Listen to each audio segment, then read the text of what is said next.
ThinkTech Radio, the ThinkTech Radio series broadcasting on KGU 760 AM here in the ThinkTech studios in Pioneer Plaza, Suite 30. And today we're doing Energy Wednesday, Hawaii, the state of clean energy.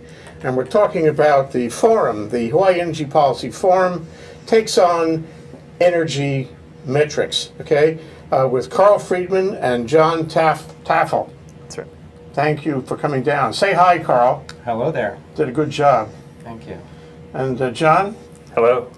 Okay, but we have a special guest from the Negawatt Moment from Hawaii Energy, which we'd like to talk with for a few minutes about the latest program, the latest benefit, the latest special project from Hawaii Energy, and that's Keith Block from the Negawatt Moment. Keith, welcome to the show. Thank you, Jay, for inviting us down today. What do you got? Well, I wanted to talk today about, first I wanted to mention who I am. I'm Keith Block. I'm the program manager for the business programs designed for commercial and industrial customers.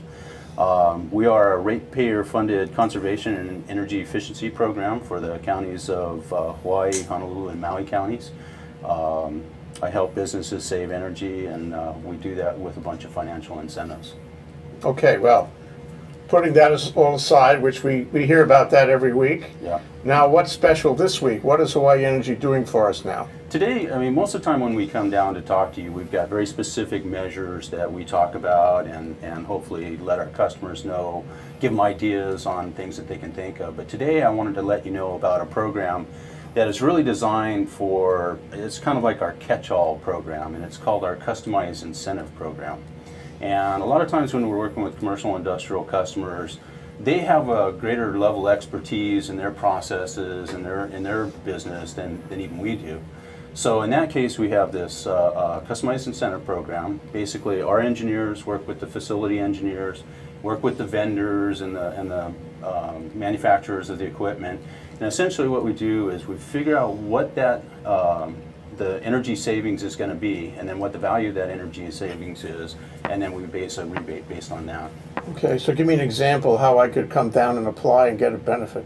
We've worked with a lot of different customers. We had a printing press, very large printing press that was replaced with a very sophisticated printing press from Germany, and obviously used less energy and did a lot more productivity. So again, our engineers worked with their engineers to figure out the energy savings, and we based the incentive on that.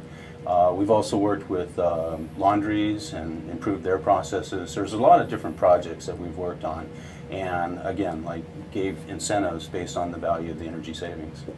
Okay, so how do you determine, what's the formula? How much do I get out of this? 15 cents per kilowatt hour for the first year of savings, and $125 per kW instantaneous demand reduced during our peak period, which is 5 to 9 p.m. You know, after a while, Carl and John are going to be asking you questions too, so. Okay. I'm just the first one. Yeah. I know they have questions, I can tell. They're people who always have questions. So I bring my $100,000, make it $500,000 German press into town. What kind of incentive do I get from Hawaii Energy? You know, it'll vary based on the energy savings, but generally it comes out to about 25% of the project cost. So something that's $1 million could end up getting a $250,000 rebate. But again, it varies by project. But that would be a rough figure, a rough number. So you guys are going to actually write me a check for $250,000? If you're putting in a project that large, yeah. Could be, but there's some restrictions that I need to let you know about. For one, all of these projects Let's hear it. Yeah, here's the fine print here. But all these projects need to be pre-approved, and that just allows us to get in and work with their engineers and make sure it's a good investment. So it can't have too short of a payback. You know, a project that has less than a year payback shouldn't require incentives from our ratepayer-funded projects to get them to pursue that. Also, obviously, very long paybacks. Sometimes if the payback is way too long, it's not a good investment for the customer, or would it be for us as well. So there are some restrictions, but really this program was designed to catch all of the different technologies that we don't have prescriptive rebates for. Oh, that's pretty good though.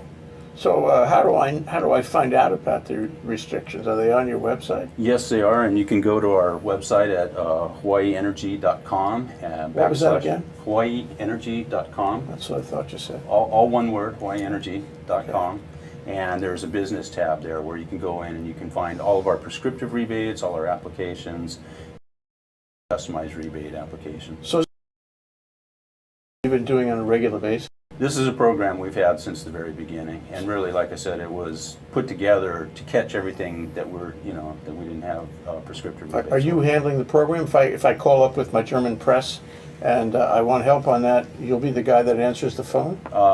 Probably won't be me that answers the phone, but I'll certainly be involved in it. Okay, all right. You're the business guy. That's because you're experienced in energy, eh? Yeah, and I've been in the energy field for quite a number of years. Worked for Hawaiian Electric back in a number of years ago. Was out recently at Pearl Harbor doing energy projects out there. So it's just nice to get back to a good bunch of people down at Hawaii Energy. You're in the right place for sure. Yeah. Okay, let me turn you over to the cross-examination now, Carl. Well, what about Maui? Can you do this on Maui? Yeah, we can do this. These programs are available Maui County, so Lanai, Molokai, Maui. Also available at Big Island, and the only place obviously we don't do is Kauai Electric because they're a co-op. And this is for business, Yeah, this particular program. Yeah, this program is specifically for commercial industrial business programs. So what if you're just a residential customer?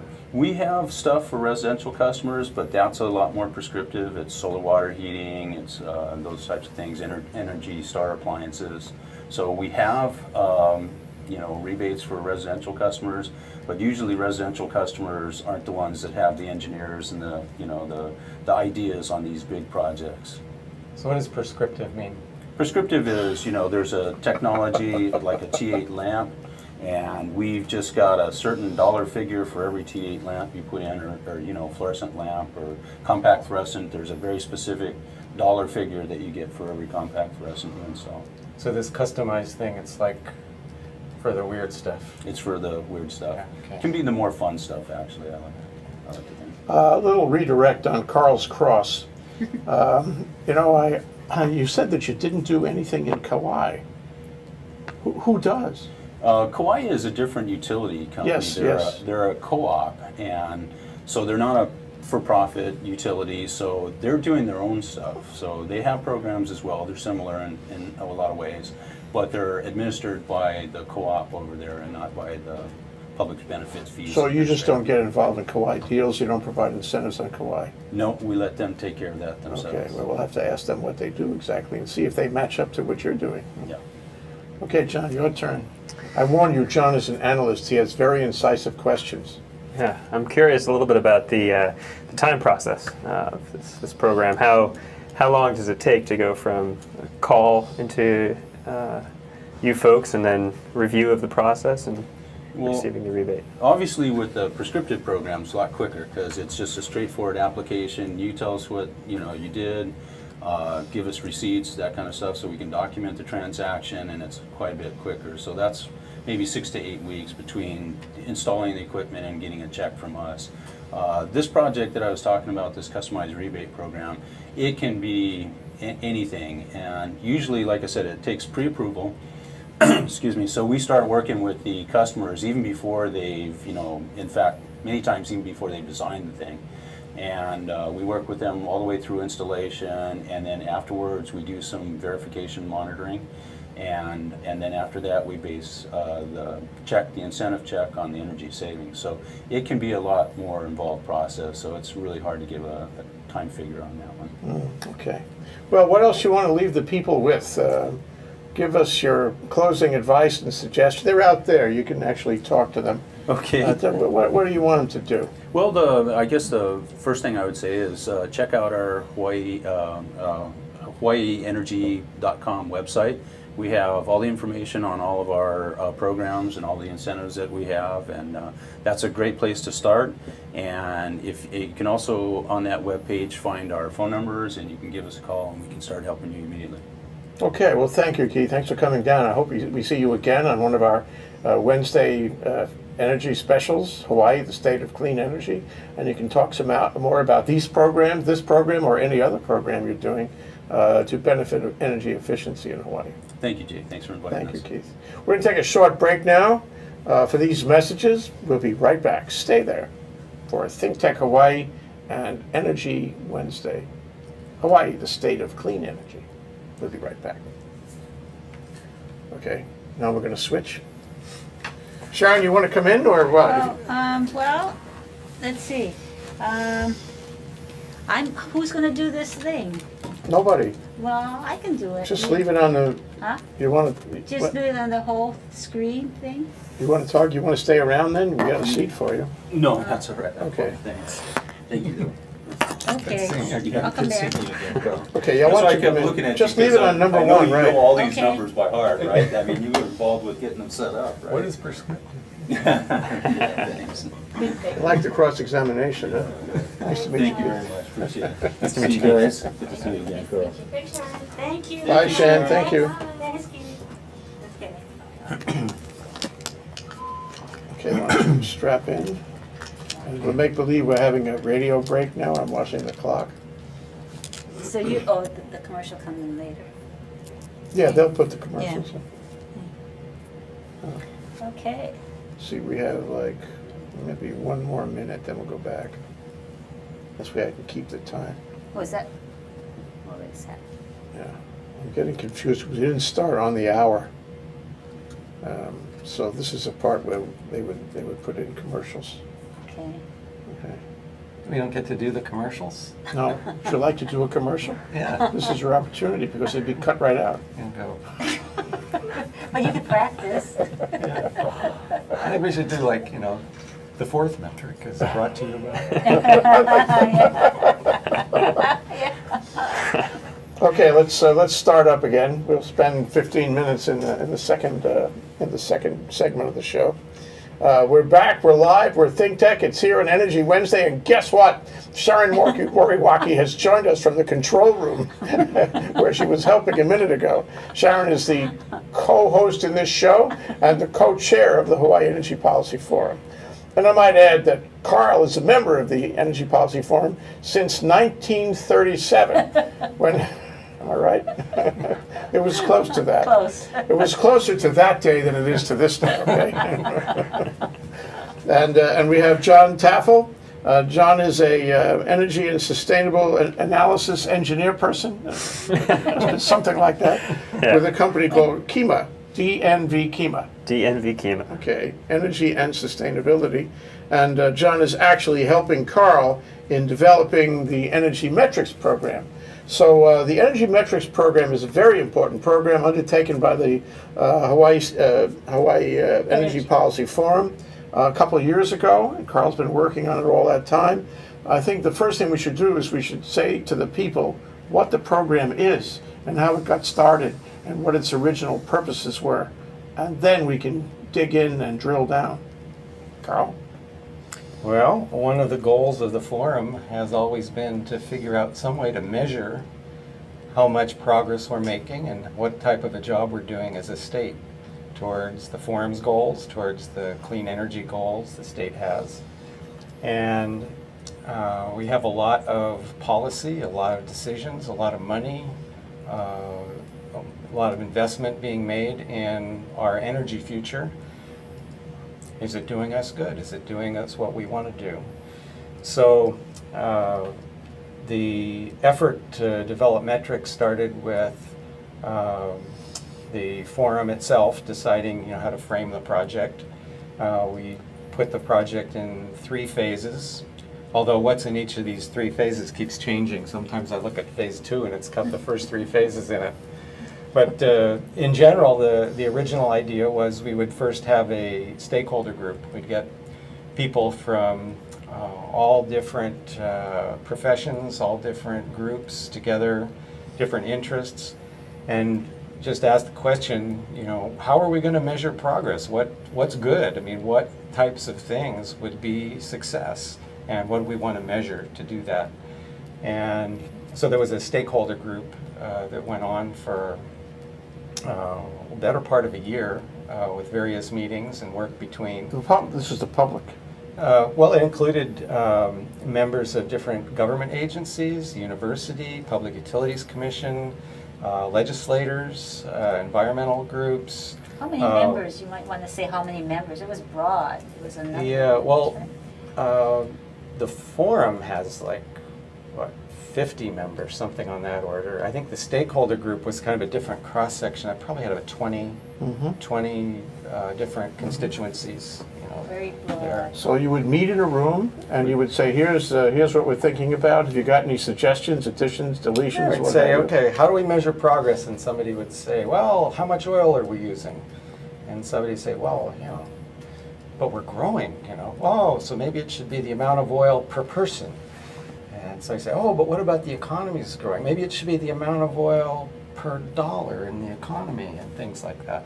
But we basically came up with about 4 general categories of things to measure. So one was we wanted some overall number that you could kind of grasp that would be the basic report card grade. Index, the index. That's right. The Hawaii Clean Energy Index. And then we wanted one set of metrics about, are we making progress towards all the things we want to do clean energy for? Are we reducing the amount of carbon in the atmosphere? Are we reducing the number of dollars that are leaving? Are we developing green jobs? And there's kind of a list of things that if you were to ask a policymaker, why are we doing this clean energy? They give you all these lists of things. Well, we want to measure that. Are we really doing that? You know? And so another thing to measure is, are we making progress towards the state's goals? The state has actually established particular goals like renewable portfolio standards, energy efficiency portfolio standards. There are HCEI clean energy standards. There are reducing greenhouse gas emissions till 1990. So these are actually measures of progress towards, those are the easy ones because they already are defined in some way. And it's a matter of just logging how far we're going. Although John and I figured out that none of these things end up being that simple when you actually try to add them up. Well, a couple of thoughts come to mind. Number one is, let me ask you one more question before I get into this. How many actual indices are there in your final design? What did we come up? About 16. Oh, that's all. Well, but some of them kind of have different variants, you know. And then when we got into collecting the data set, we realized that, well, now that we've got all these data together, there are a number of different things we can figure out. But- Other things. Yeah. So in other words, if you look at the number, the amount of fossil fuel that you're using, and you've also got the amount of life cycle carbon that's associated with that, you can look at it different ways. You can look at it in absolute terms, per person, per dollar, and of course it looks different when you look at it different ways. Well, I think what's very interesting is that this can be very sophisticated. And at the time, you know, you made your wish list, and other people told you what was on their wish list. I mean, were you thinking of the availability of that data? Because some of the data could be hard to get, right, Carl? Right. I mean, are you going to be able to get it all? Did you evaluate the categories on that basis? Well, that was John's job. That's why we hired him Yeah. to come in and do all John. that. Because see, it was several parts. I mean, I was telling you about the fun part, which was what I did. Was the stakeholder group. You just talk to people. What's important to do, but then the next step was, okay, once you figure out what you want to measure, the question is, oh, okay, now how are we going to do that? And there was an intermediary step, UHERO, which is the University of Hawaii Energy Research Organization. Was retained by, was it Economic research. Okay, yes. Oh, UHERO. You hear? Yeah, UHERO. Okay. Yeah, I said their name. If it was Energy Research Corporation, Then we would have no organization, problem. it would be UHERO. Yes, The same. right. But basically, they did a great body of work of putting together some equations and investigating where some of this data might come from. But then the really grueling part we gave to John's group here, which is to actually go out and get all this data and populate these big spreadsheets and turn them into a model, basically, that could be updated as you go on. And so all these data are broken down by, well, first from like 1960ish up to the present, and then by different sectors and by different end uses. Oh. And I'm feeling a little tipsy with all of the work involved in this. But let me ask you one other thing: is while you were working on this, things were happening. This is such a dynamic area. There's changes all the time. and it took us so long. A lot of things Say? happened. Yeah. And so I remember when we started, or when you started the project. And I remember I was at one of those stakeholder meetings, which was really interesting because people were coming from all directions, right, all very kinds diverse. of questions, some of which I remember today, but I'm not going to mention here on the air because I thought they were all kinds of questions. But isn't it that in that period of time, the industry has changed, the state of clean energy, excuse the expression, has changed, and thus haven't the metrics changed also? Have you been modifying the metrics to meet changing times?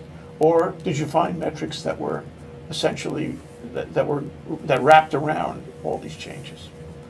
Well, I think the metrics were pretty good set of indicators. And to the extent that things were changing, they would show up in the metrics. I think that's the way to put it. So the metrics measure the change. Yeah. Yeah. That's like if you wanted to know how comfortable, you want to measure your comforts, you decide the metrics would be, the temperature and the humidity and the amount of light in the room, And so that might change all the time, and then, it might get warmer, might get to be summertime, and you still have the same measurements, the same metrics, but the values are going to change and cover the whole gamut. So This is so exciting, isn't it? I mean, what makes you I excited wonder about sometimes whether this is exciting or not. It's like, this is data we're talking about. It's these numbers that nobody ever You don't thinks think about. data is exciting, Colonel? Well, I actually do, myself. But I don't consider myself a normal person for it. No, I don't either. What about you, Sharon? Do you consider Carl a normal person? Oh, sometimes. Let the record reflect that Carl's cheeks are slightly red at this point. But Okay, well, I thought we could get to John's We're going to do discussion. that Yeah. right Let's- after, break. immediately after this break. We're going to take a short break. We'll be right back. This is Hawaii, the State of Clean Energy. It's Energy Wednesday with the Hawaii Energy Policy Forum, supported by HECO, DBED, and Hawaii Energy, which you Yes. can tell from these commercials. We'll be right back. Stay there. I hope that was about 14 minutes. It's hard when you're pre-recording and you're a little bit off of your time. They figure it out. Oh, well, okay. We just have to give them enough material so they can keep going. Okay, so the next caller, Perfect. we're going to talk to you. Okay? Perfect. Yeah, Yeah. that's great. And That's we're great. going to find out exactly what you've been doing. Okay. The And there will gloomy be work. cross-examination. All right. Yeah, because Kima's from San Francisco. Oh, they have a Oakland. big Yeah. organization. Yeah. And it was Yeah. really nice that we were able to get them. Yeah. Yeah, okay. It's been a pleasure. All right, ready to go back? Okay. All right. We're back. We're live. This is ThinkTech. This is Hawaii Energy.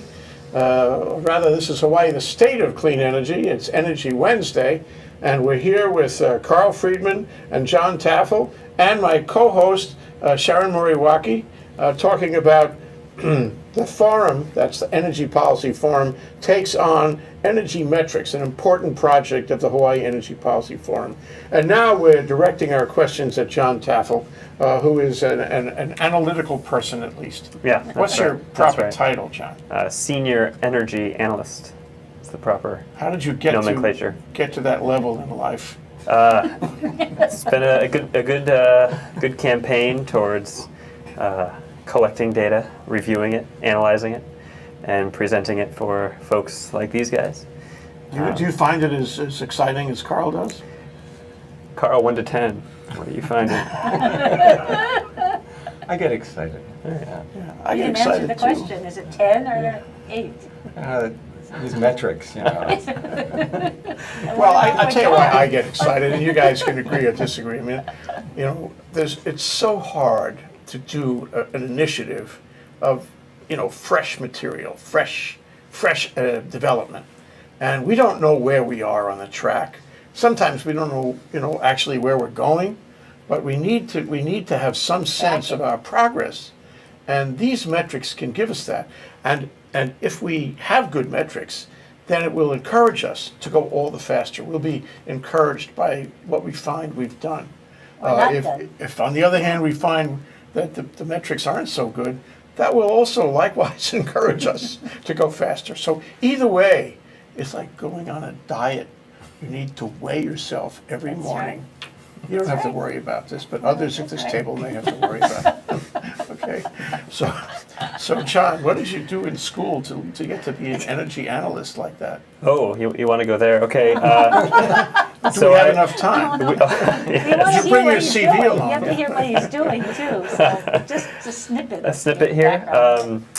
I did some very intensive work in the marine biology field, collecting data in Belize on the state, not of energy, but the state of the coral reefs and potential impacts of policies that were put in place to protect certain areas and compare those to the unprotected areas. And so put some of that information together into some different analyses, and then I turned to the energy direction. When was that? I did the Belize work in 2007 and switched to energy in 2008. Good move. Yeah, good move. What's your degree in? Marine biology is the degree. Okay. Yeah, But you learned a lot about collecting data and analyzing data. In that. that's right. Yeah.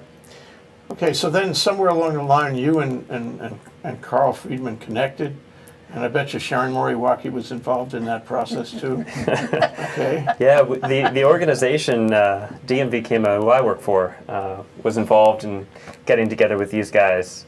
And it was a fantastic experience, and I've been very impressed with the forum's ability to put together such a comprehensive set of metrics to, you know, review the information you've been talking about. It's you know, you guys said you had the fun part, but I think, you know, realizing the near impossible of collecting all this data was pretty fun. Well, question, John, have you seen another metrics project on energy, anything like this one? No, this is pretty astounding to me. It has a clear effort from start to finish in a 47-page document or so of, you know, what in the energy world is important to view, progress towards, impacts from, and it's been a great experience to work with Carl and Sharon to start with formulas in a document and come together with a spreadsheet model that displays these different metrics in a pretty granular way, but also a interactive way that you can go between different metrics, go between the different sectors in Hawaii, the different fuels used, and understand how they're changing throughout time. Well, let me see if I can clarify for my own sake, as a sort of fair witness on this, as a sort of a proxy for people who don't know what you're doing. You're not actually writing the website on this, are you? That's right. No, I'm not. You're doing the analysis.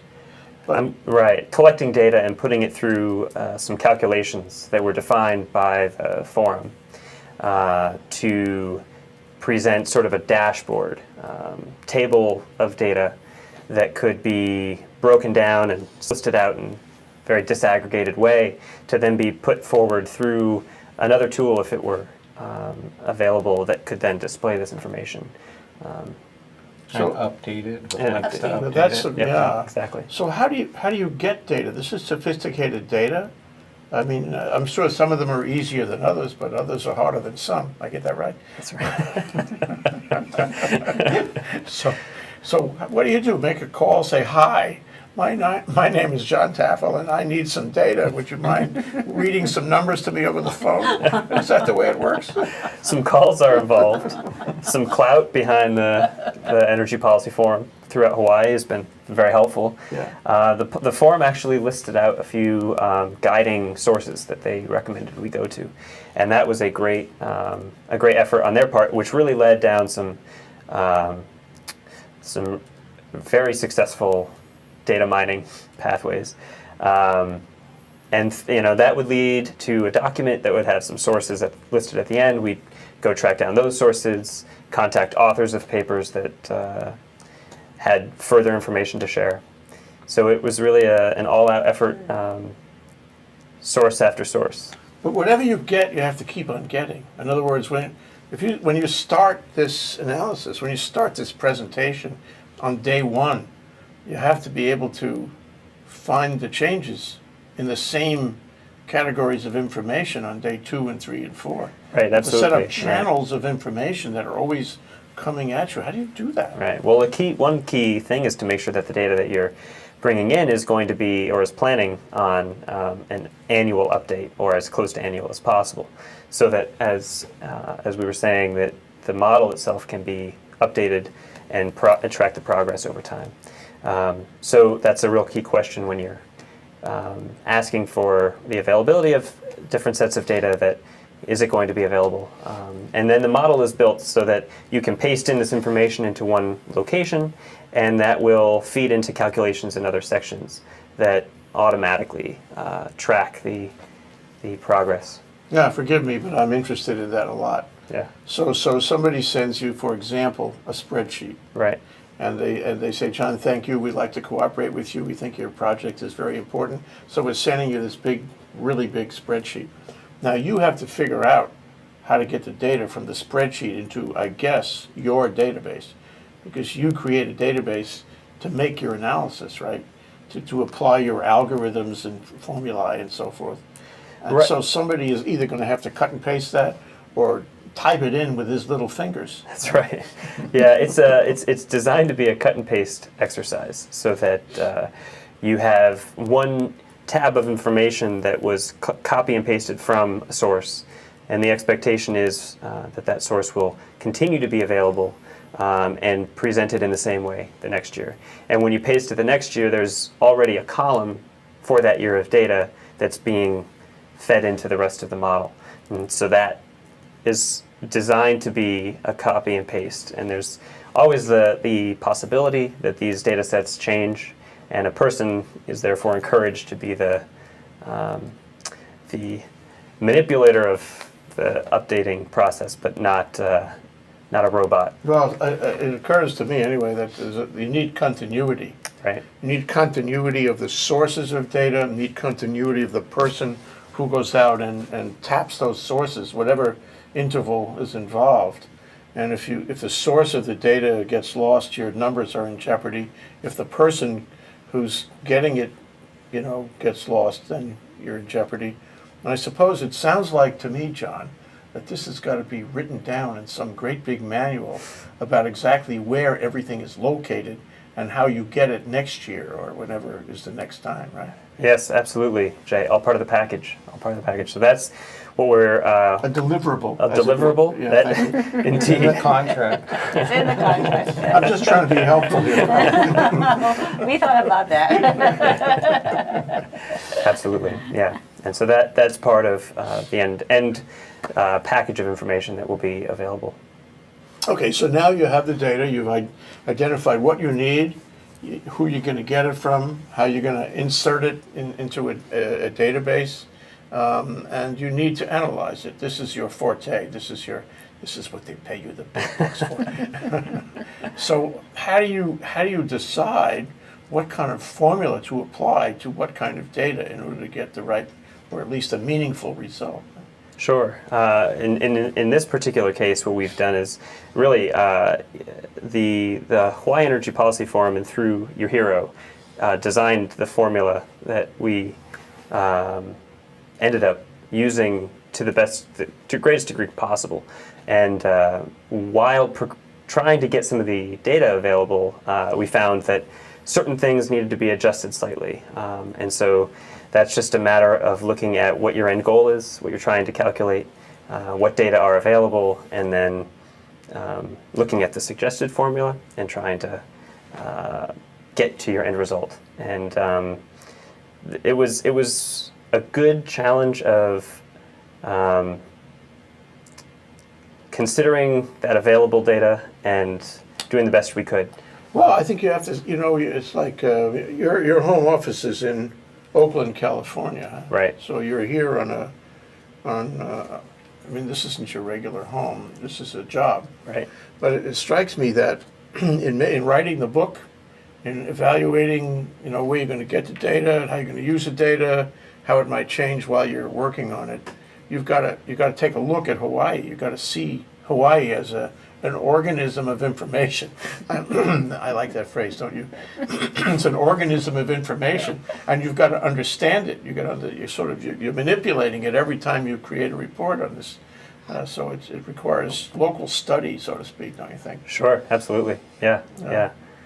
So what have you been doing? I mean, you have meetings with Carl, you have meetings with Sharon, and the ones with Sharon are much more fun.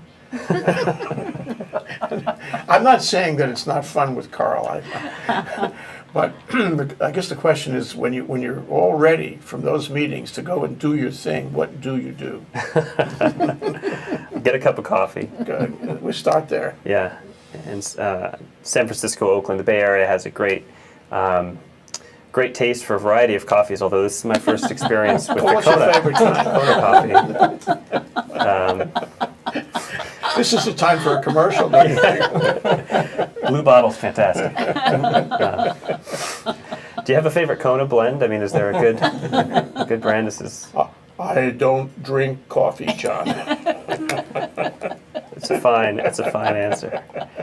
Got my coffee, and then I bring up the spreadsheet, and I've got my data sources. I make a phone call. I have a piece of graph paper.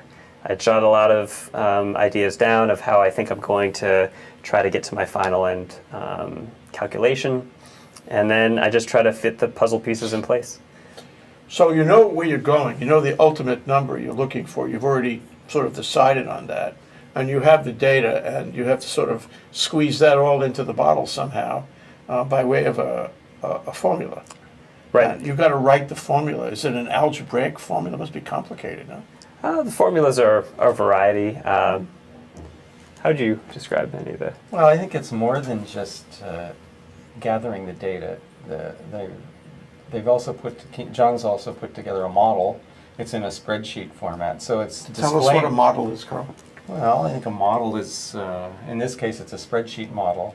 So it's a whole series of pages. You know what a spreadsheet looks like? It's like a bunch of cells, go horizontally and vertically. And each of the cells either has a number in it or some formula that goes to some other number. But it's a way to spread out numbers that are all related to each other in some way, in a way that makes sense. And so what John has put together is one of the fancier spreadsheets you might see. This is pretty high-class stuff. That is impressive. So he's got some tabs that show the source data. These are the little pages. They're designed in the format that the raw data is. If it comes from the Energy Information Association, they have a format, so it gets plastered in there. And the next page might come from DBED. Next page might come from Hawaii Energy, who Keith worked for. Some might come from the PUC. It has these pages, and then there are links. So from that format, it links onto a calculation page. From the calculation page, it links onto what they call a dashboard. Now, the dashboard is a page where all the formulas are put together. If it needs the number of barrels of oil in it, it has the number of barrels of oil from 1960 all the way out. If it has to be broken down by the commercial, industrial, residential, power sector, air, transportation, marine, whatever, it's broken out into rows. I get to see this? Oh yeah, it'll be up. Everybody gets to see this wonderful thing. That's yeah. fantastic. And then there are columns, and then each of these variables is listed, and the stuff that's calculated from that is listed. And then it all goes to an interactive page in the front, where you get to click on total divided by population, divided by gross state product. Do you want to look at electric, ground transportation? Do you want to look at kerosene, residual fuels, electricity? You break it out. And the little graphs will kind of move around and display. And we've used the graphs extensively for checking the data to make sure that it all makes sense. But the next part of the forums project is actually to take it a step further and go from all this data, this spreadsheet, back into something meaningful. So it's going to go, ultimately the project is to make a full circle. We started with a stakeholder group to tell us what is meaningful. If we're going to measure progress, what is it? These are actual human beings in the room who may not know that the word I data will add refers that to they're a not only plural. human beings, they're mammals. Yes. But they may not, these are people who may not know that the word data actually is the plural form of a word, right, for example. And then we took that, we went through, we've had you here, we had Kima, to do all the hard work to say those concepts, what rigorous details do we have to go through to make sure that those concepts are accurately represented? How do we have to be careful about that to make sure that we're really measuring what that's supposed to measure? And of course, Kima got down there at the bottom of the barrel, scraping up all this information, putting it up in the spreadsheet, getting it all to calculate. And then the next step is to bring it back home. So when we're done, Kima, they turn in their I pounded the table. Let the record reflect that Carl pounded the table. And I guess with He all wanted to do respect, that. this is a good time to take a break to Okay. recover from the pounding on the table. Yeah. Sharon, we're going to take a break now. That's Okay. Sharon Moriwaki. She's my co-host in this program, Carl Freedman and Jon Taffel, and we're talking about the metrics program. The forum takes on energy metrics. We'll be right back after this break. Our timing is okay. Okay, so we I should. pounded the table. You did. You wanted to do it, Well, so we don't- subconsciously. But I didn't even get You any don't mind pleasure out of that. it. Caning is too good. It's not like I pounded the table, it's like I inadvertently pounded the table. We have to get you to sign a book acknowledging. So I'd like to go further with that the next thought step. right after, and I'd like to future. talk about the ultimate look of it, and who's going to do that. And We don't know. We don't know. Huh? We don't know. Well, Yeah. then that's what you'll People say. in the studio audience might come forward. Yeah. Yeah, but you could say this is what we're looking to do. Yeah. Okay. Yeah. Let's go But not back right who. now. But, Okay. Yeah. We're back, we're live, we're ThinkTech, we're Energy Wednesday, we're Hawaii, the state of clean energy, and the progenitors of that are the Hawaii Energy Policy Forum, DBED, the Department of Business, Economic Development and Tourism, Hawaii Energy, and of course Hawaiian Electric too. So thank you all for making this show possible. And with us today we have Carl Freedman, who is working on the metrics project. We call the show The Forum Takes on Energy Metrics, and Jon Taffel, who's working with him. Jon is with DNV Kima, Energy and Sustainability Energy Data Analysts out of Oakland, California. Thank you, guys. But Carl, I wanted to continue with your thought a moment ago, before the break, about how this all makes a full turn, and it comes back to presenting the stakeholders with what the stakeholders wanted. It's great marketing, actually. Whatever they want, they can have. Except we have to go around the block to get it. But we from also them. wanted policymakers to see that this is meaningful information. That's so you true. might We want to talk know about that, too. Yeah. Well, the original audience, the intended audience, was decision makers. They include the legislators, the utilities, county government, academic community. We're hoping that the information that this provides actually is going to be available to the university and some of the other purveyors of data, and also the general public, because I think that one of the challenges in moving forward with progress towards clean energy goals is making sure that people understand why things are important, can make a direct connection between the money you pay on your utility bill and the types of places it goes, and the types of decisions you make and what type of vehicle you buy, that makes a difference, not just in your own pocketbook, but in how the whole state works, in terms of our environment, in terms of how the whole economy is affected. And I think that there's some hope that this will give good information to the decision makers, to the academic community, to general people, you know, what really progress means and what kind of progress we're making on all these things. Your heart should beat faster. Yeah. You know what they say? They always say this: a great energy state deserves great energy data. Something like that. That's an old saying. You've heard that before.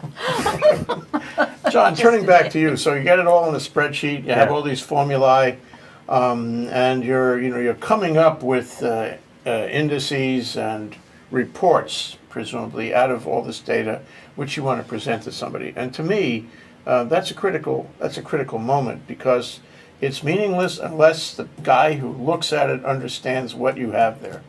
Okay, now, are you involved in translating that for him?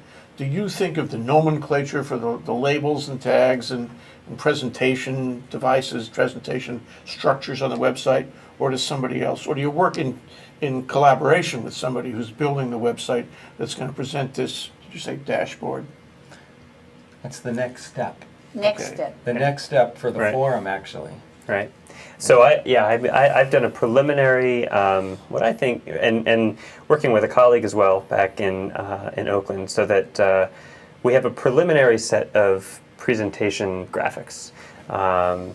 Nomenclature and terminology was collaborative, largely with Carl and the forum's previous work.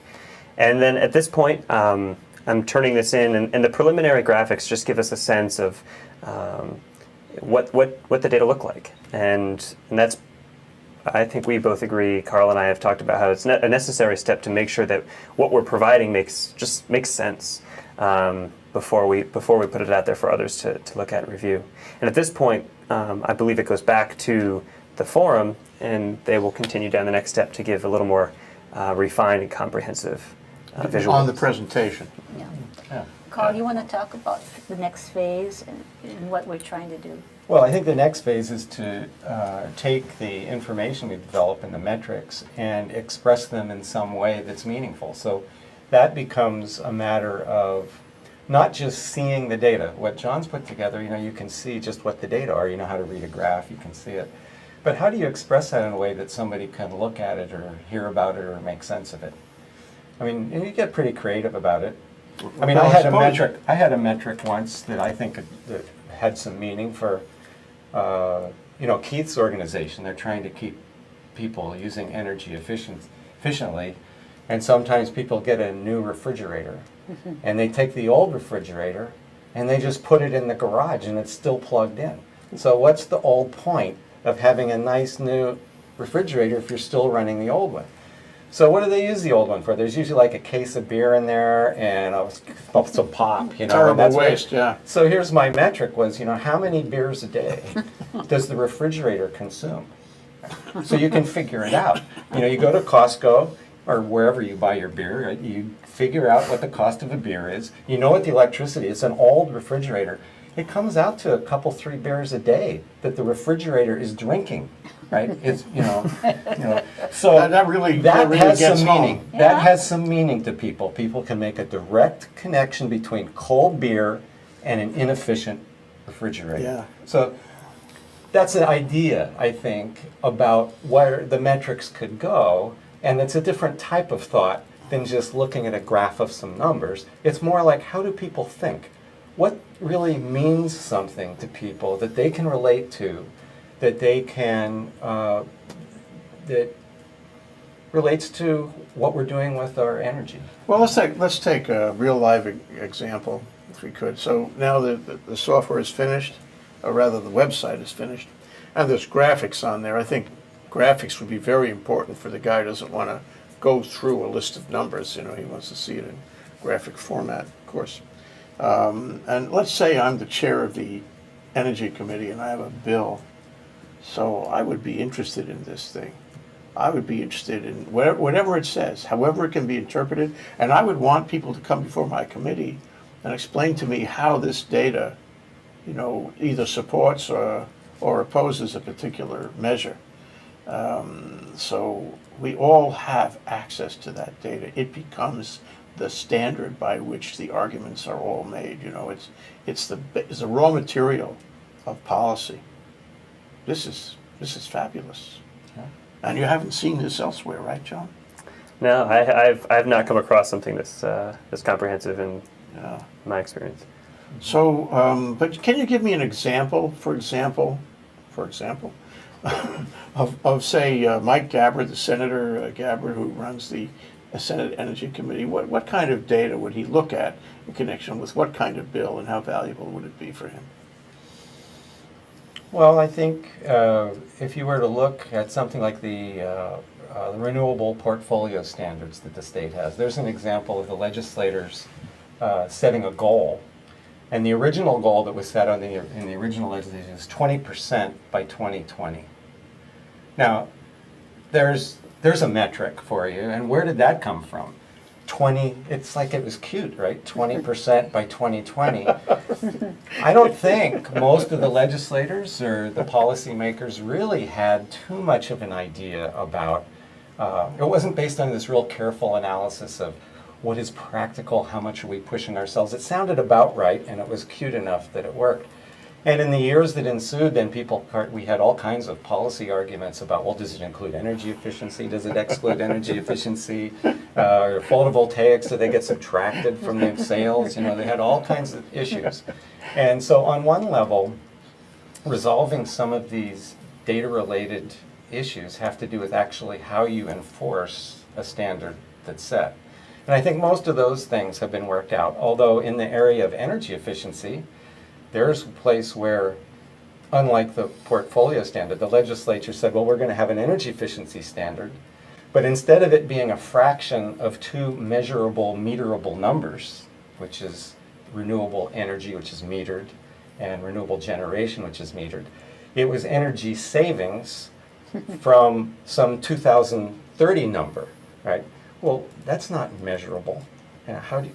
How'd you do Neither. that? So all of a sudden, the people who have to implement this have to actually implement a standard where things are a little mushier. So, but this forces policymakers to be rational and use rational data.